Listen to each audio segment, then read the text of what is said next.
आप सभी का आज की इस क्लास में स्वागत है।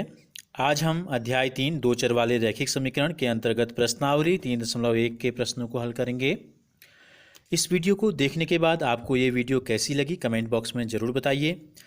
अधिक से अधिक बच्चों तक इसको पहुंचाने के लिए शेयर कीजिए और हमसे जुड़े रहने के लिए चैनल को सब्सक्राइब कर बेल आइकन को ज़रूर दबाइए। पहला सवाल है, आफताब अपनी पुत्री से कहता है 7 वर्ष पूर्व मैं तुमसे 7 गुनी आयु का था, अब से 3 वर्ष बाद मैं तुमसे केवल 3 गुनी आयु का रह जाऊंगा। इस स्थिति को बीजगणितीय एवं ग्राफीय रूपों में व्यक्त कीजिए। तो देखिए, हमें जो स्थितियां दी गई हैं, दो दी गई हैं। एक तो दी गई है 7 साल पहले की और एक दी गई 3 साल बाद की। तो हम ये मान लेते हैं, हम शुरुआत करते हैं, माना आफताब और उसकी पुत्री की वर्तमान आयु ले लेते हैं। आफताब अपनी पुत्री से कहता है 7 वर्ष पहले मैं तुमसे 7 गुनी आयु का था। अब जो प्रश्न है हमारे क्या है, दो चर वाले रैखिक समीकरण है, तो दो अज्ञात राशियां हमको इसमें लेनी है। तो माना हम ले लेते हैं आफताब की उम्र, माना आफताब की वर्तमान आयु x वर्ष ले लेते हैं, और आफताब की पुत्री की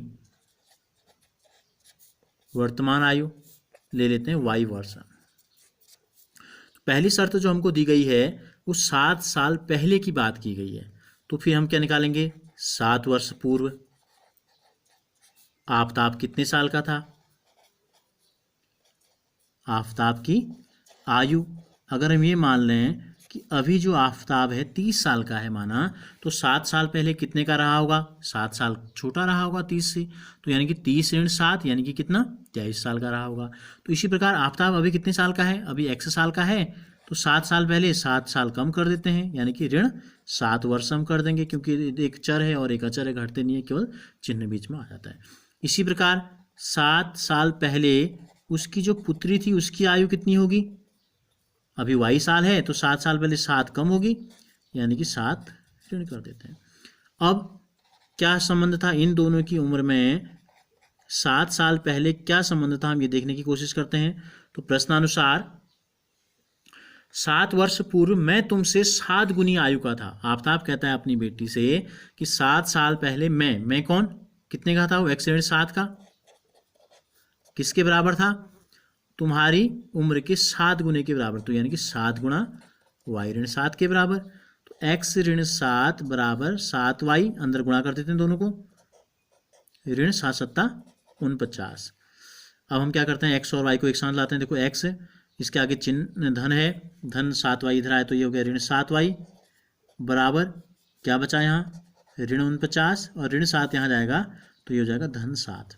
तो x ऋण 7y बराबर ऋण 49 धन 7, एक ऋण में संख्या एक धन में, तो घटा देते हैं बड़े में से छोटे को, चिन्ह आता है बड़ी संख्या का, बड़ी संख्या 49 है तो ऋण आएगा, और 49 में से 7 घटाएंगे तो आ जाएगा 42। तो देखो हमने क्या लिख दिया, इस समीकरण को इस रूप में लिख दिया, ax प्लस by बराबर c। ये क्या होता है, एक रेखा का समीकरण होता है, रैखिक समीकरण हम इसको कहते हैं। मैंने आपको पहले की कक्षा में भी, क्लास में भी इसको बताया था।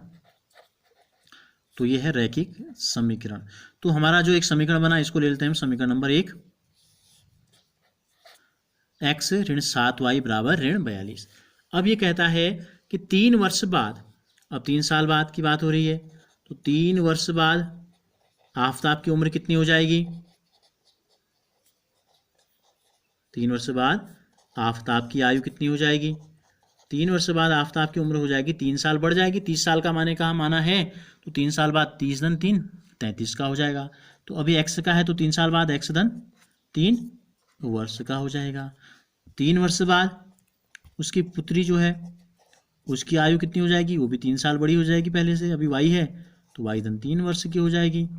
अब इनके बीच में क्या संबंध स्थापित हो गया, अब क्या कहता है प्रश्न हमसे, 3 साल बाद मैं तुम्हारी आयु का 3 गुना रह जाऊंगा। 7 साल पहले 7 गुना था, 3 साल बाद 3 गुना रह जाऊंगा। तो 3 साल बाद मैं, यानी कि मैं कौन, x धन 3 के बराबर, तुम्हारी उम्र y धन 3 का 3 गुना, या आगे से लिख लो, पीछे बात एक ही है, 3 से गुणा करेंगे 3y को, 3y 3 के 9, और ये हो गया x धन 3। अब हम क्या करते हैं, इसको x को के साथ ले जाते हैं y को, तो ये हो जाएगा -3y धन 9 -3, तो ये हो गया x -3y बराबर 6। तो हमको ये दूसरा रैखिक समीकरण मिल गया x -3y बराबर 6। पहला था x 7y बराबर 42 और दूसरा आ गया x 3y बराबर 6। हमसे कहा क्या है, हमसे कहा है इस स्थिति को बीजगणितीय एवं ग्राफीय रूपों में व्यक्त करो। तो ये तो हो गए बीजगणितीय रूप हमने निकाल दिया, ये बीजगणितीय रूप हो गया समीकरण 1 और समीकरण 2। अब हम क्या करेंगे, इन दोनों समीकरणों का ग्राफ खींचेंगे।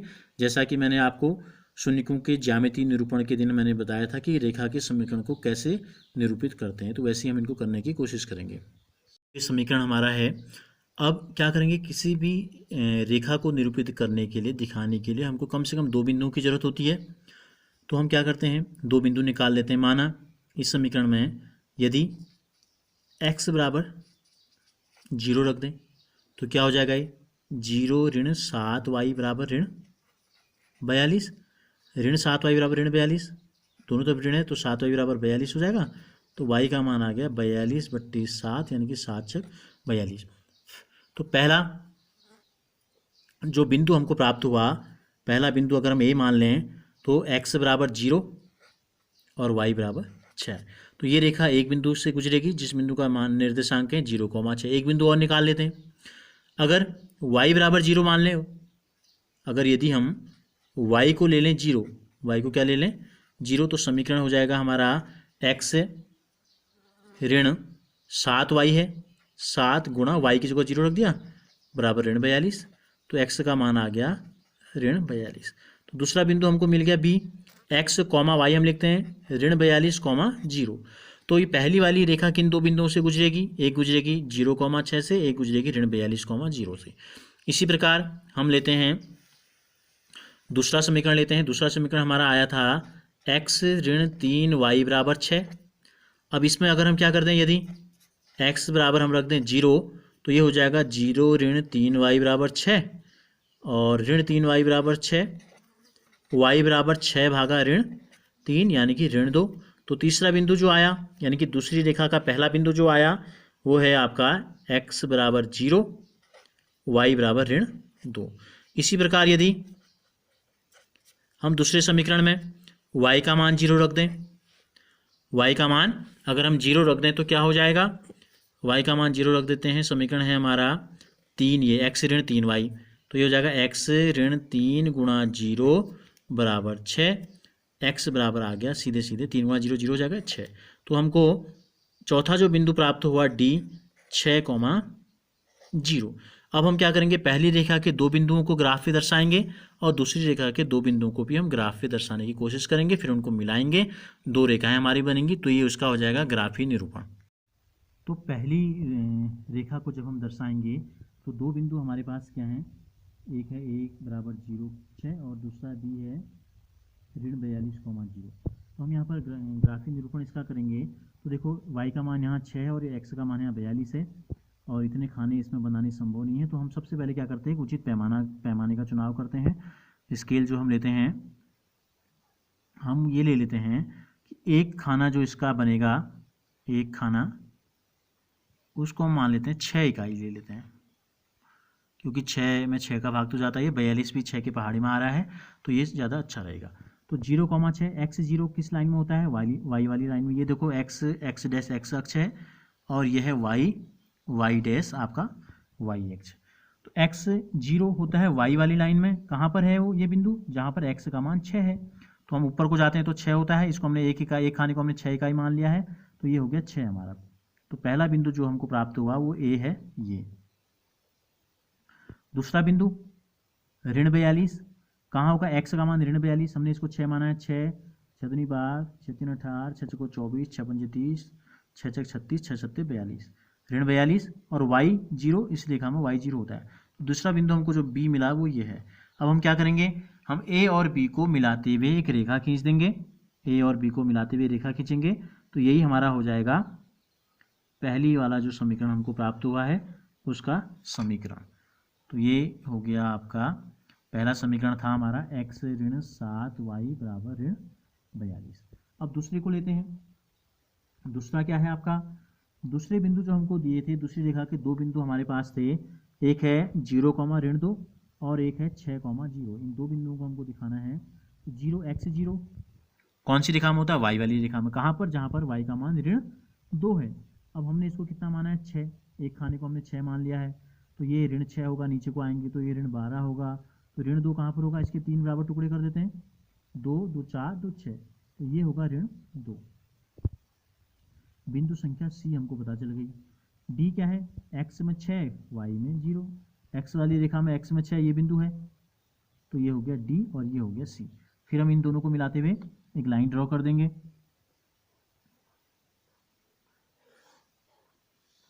तो ये हो गई हमारी दूसरी रेखा का ग्राफ, हमने निरूपित कर दिया। ये है एक्स ऋण 3 वाई। तो हमसे आज कहा गया था कि एक तो बीजगणितीय रूपों में व्यक्त करना है, और तो ये बीजगणितीय और ग्राफीय रूपों में हमने व्यक्त कर दिया है। ये था पहला समीकरण और ये था दूसरा एक्स ऋण 3 वाई बराबर 6 था। अब देखो, अगर हमसे इनका हल भी कहा होता, ग्राफीय विधि से हल अगर कहा होता, तो हम क्या करते? जहाँ पर ये देखो दोनों रेखाएं एक दूसरे को काटती हैं, जिस बिंदु पर ये दोनों रेखाएं एक दूसरे को काटें, वो बिंदु होता है इन दोनों समस्याओं का हल, दोनों रेखाओं का हल। यानी कि ये बिंदु, अगर हमारे पास ग्राफ होता अभी अच्छे से, तो अच्छे से आपको पता चल जाता। अनुमान से हम ये अनुमान लगा सकते हैं, ये जो बिंदु है ये इन दोनों का हल होता है। लेकिन हमसे अभी इस प्रश्नावली में हल पूछा नहीं है, हमसे केवल पूछा ग्राफीय निरूपण। अगर हल पूछा होता तो इस बिंदु को हम जांच करते। देखो 6 दूनी 12, 7 7 24 30, लगभग 6 7 42 आ रहा है, और ये 6 दूनी 12 और 42 में इसका मान हो सकता था एक्स और वाई का मान। तो ये हो गया पहले सवाल का। दूसरा प्रश्न है, क्रिकेट टीम के एक कोच ने 3,900 रुपये में 3 बल्ले तथा 6 गेंदें खरीदी। बाद में उसने एक और बल्ला तथा उसी प्रकार की 2 गेंदें 1,300 रुपये में खरीदी। इस स्थिति को बीजगणितीय तथा ज्यामितीय रूपों में व्यक्त करो। तो हम ये मान लेते हैं, माना एक बल्ले की कीमत ले लेते हैं हम ₹X। एक बल्ले की जो कीमत है ₹X ले लेते हैं, और एक गेंद की कीमत ले लेते हैं, माना एक गेंद की कीमत हम ले लेते हैं ₹Y। तो क्या क्या कोच ने क्या खरीदा? प्रश्नानुसार कुछ बल्ले और कुछ गेंदें खरीदी। कितनी संख्या में? बल्ले खरीदे 3, तो 3x रुपये हो गए। x धन x, तीनों की कीमत 3x, और 6 गेंदें खरीदी तो 6y हो जाएगा। और कुल रुपये उसने दिए 3,900। फिर उसने देखा कुछ गेंदें बल्ले कम हो गई। फिर क्या किया? दोबारा दुकान में गए, उसी रेट में बात हुई। एक खरीदा बल्ला ₹X में, और 2 खरीदे गेंदें 2y हो गई, और कीमत हुई उसकी 1,300 रुपया। तो देखिए, 2 कंडीशन हमको दी गई थी। दोनों कंडीशनों के लिए हमने क्या निकाला? 2 समीकरण निकाले। ये हो गया बीजगणितीय रूप। अब हमें क्या करना है? इसका ग्राफीय रूप में बदलना है। तो ग्राफीय रूप में देखो कैसे बदलेंगे। पहले समीकरण को हम सरल कर सकते हैं। 3x धन 6y बराबर 3,900। 3 का भाग देखो तीनों में जा रहा है, तो ये होगा 3 एकम 3, 3 दूनी 6, और 3 एकम 3, 3 3 9। अब देखो समीकरण 1 और 2 में कोई अंतर है? समीकरण नंबर 1, समीकरण नंबर 2। समीकरण नंबर 2 क्या था? x धन 2y बराबर 1,300, x धन 2y बराबर 1,300। यानी कि ये दोनों जो हैं एक ही रेखा के समीकरण हैं। तो हमें दोनों के लिए बिंदु निकालने की जरूरत नहीं है, हम एक से निकालेंगे तो भी चल जाएगा। हम इसमें लेते हैं x बराबर 0, तो y का मान कितना हो जाएगा?